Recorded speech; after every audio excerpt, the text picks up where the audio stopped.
ಬಂದಿರುವಂತಹದ್ದು ಯಾವುದು? Knight of wands ಬಂದಿದೆ.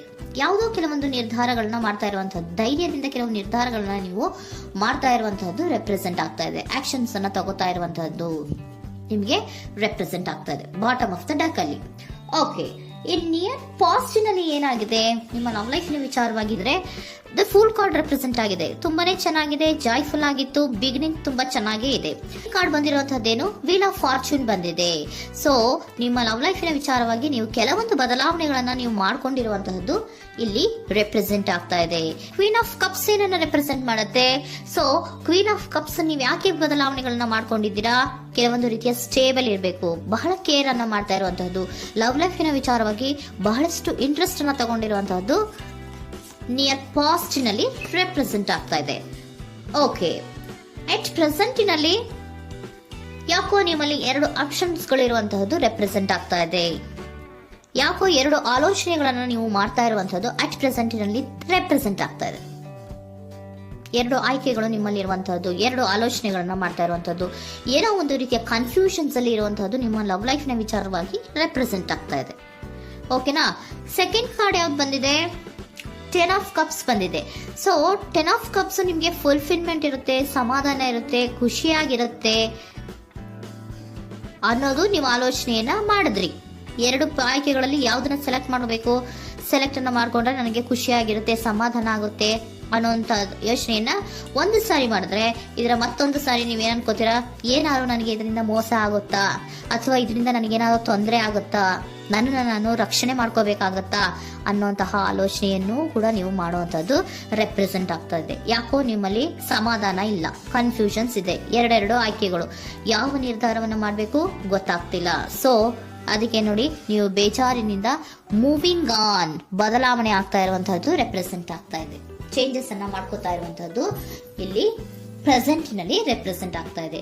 ಯಾಕೋ ಬೇಜಾರಿನಿಂದ ಕೆಲವೊಂದು ರೀತಿಯ ಬದಲಾವಣೆಗಳನ್ನ ನೀವು ಮಾಡ್ಕೋತಾ ಇರುವಂತಹದ್ದು 6 ಆಫ್ ಸೋರ್ಟ್ಸ್ ಅಲ್ಲಿ ರೆಪ್ರೆಸೆಂಟ್ ಆಗ್ತಾ ಇದೆ.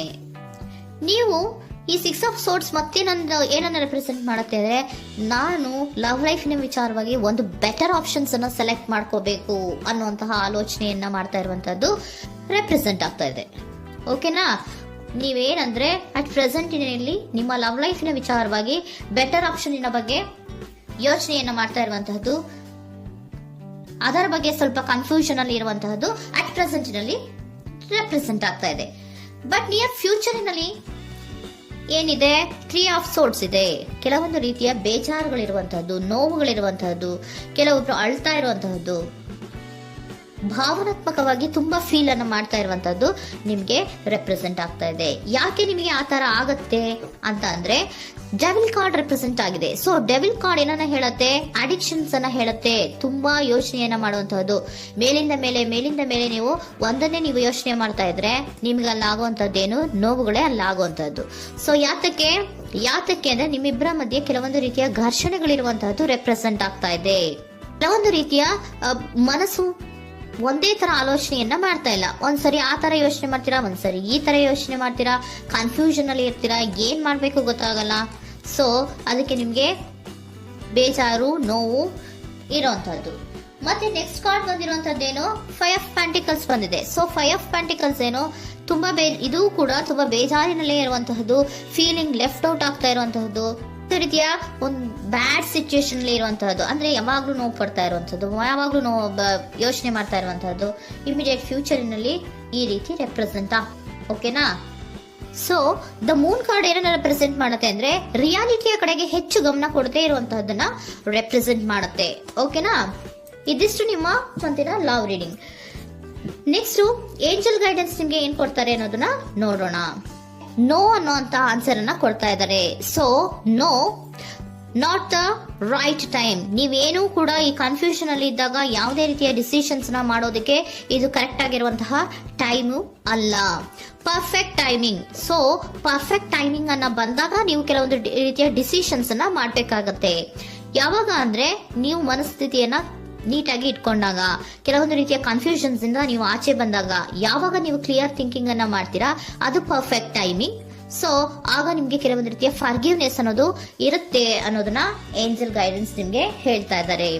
ಸೊ ಹಾಗಿದ್ರೆ ಸರೆಂಡರ್ ಕಾರ್ಡ್ಗಳು ನಿಮ್ಗೆ ಏನ್ ಹೇಳುತ್ತಾರೆ ಅನ್ನೋದನ್ನ ನೋಡೋಣ. Surrender to your soul path. Your life journey has been perfectly designed for your soul growth. Embrace every lesson and every moment. ನಮ್ಮ ಜೀವನದಲ್ಲಿ ಬರುವಂತಹ ಎಲ್ಲಾ ಕೆಲವೊಂದು ಮೂಮೆಂಟ್ಗಳನ್ನ ನಾವು ಪರ್ಫೆಕ್ಟ್ ಆಗಿ ದೇವರು ಡಿಸೈನ್ ಮಾಡಿರ್ತಾರೆ. ಅದಂದ್ರೆ ನಮ್ಮ ಲೈಫಿನಲ್ಲಿ ಏನೇನ್ ಆಗ್ಬೇಕು ಅನ್ನೋದನ್ನ ಮುಂಚೆಯೇ ದೇವರು ಬರ್ದಿರ್ತಾರೆ. ಸೊ ಅದು ಹಾಗೆಯೇ ನಡೀತಾ ಇರುತ್ತೆ. ಓಕೆನಾ? ನಾವು ನಮ್ಮ ಲೈಫ್ನಲ್ಲಿ ಬರುವಂತಹ ಪ್ರತಿಯೊಂದು ಲೆಸನ್ಸ್ ಅಥವಾ ಪಾಠಗಳೇನಿರುತ್ತೋ ಅಥವಾ ನಾವು ಏನನ್ನ ನಮ್ಮ ಜೀವನದಲ್ಲಿ ಬರ್ತಾ ಇರುತ್ತೋ ಅದು ಒಂದು ನಮಗೆ ನಮ್ಮ ಲೈಫಿನಲ್ಲಿ ಒಂದು ಲೆಸನ್ ತರ. ಸೊ ಅದನ್ನ ನಾವು ಎವ್ರಿ ಮೂಮೆಂಟ್ ಅನ್ನ ಕೂಡ ನಾವು ಎಂಬ್ರೇಸ್ ಸ್ವೀಕರಿಸಬೇಕು. ಯಾವಾಗ್ಲೂ ಕೂಡ ಅದನ್ನು ಸ್ವೀಕರಿಸಿಕೊಂಡು ಮುಂದೆ ಮುಂದೆ ಹೋಗ್ತಾ ಇರಬೇಕು. ಪ್ರತಿ ನಿಮಿಷವೂ ಕೂಡ ಒಂದೊಂದು ರೀತಿಯ ನಮಗೆ ಪಾಠ ಇದ್ದ ಹಾಗೆ ಅಂತ ಹೇಳ್ತಾ ಇದ್ದಾರೆ. Surrender unhealthy relationship. Surrender unhealthy relationship. Let go a relationship that don't serve you, including unavailable or toxic people. You deserve to be treasured by others and to be surrounded by positive people. Unhealthy relationship ನ ಕಡೆಗೆ ಹೆಚ್ಚು ಗಮನವನ್ನ ಕೊಡಬೇಡಿ. ಈ toxic people ನ ಕಡೆಗೆ ಹೆಚ್ಚು ಗಮನವನ್ನ ಕೊಡಬಾರ್ದು. So ಯಾವಾಗ್ಲೂ ನಾವು ಪಾಸಿಟಿವ್ ಆಗಿ ಥಿಂಕ್ ಮಾಡುವಂತಹ, ಪಾಸಿಟಿವ್ ಆಗಿ ಆಲೋಚನೆ ಮಾಡುವಂತಹ ಜನಗಳ ಜೊತೆಯಲ್ಲಿಯೇ ನಾವು ಹೆಚ್ಚು ಇರಬೇಕು ಅನ್ನೋದನ್ನ ನಿಮ್ಗೆ ಸರೆಂಡರ್ ಕಾರ್ಡ್ ಹೇಳ್ತಾ ಇದ್ದಾರೆ.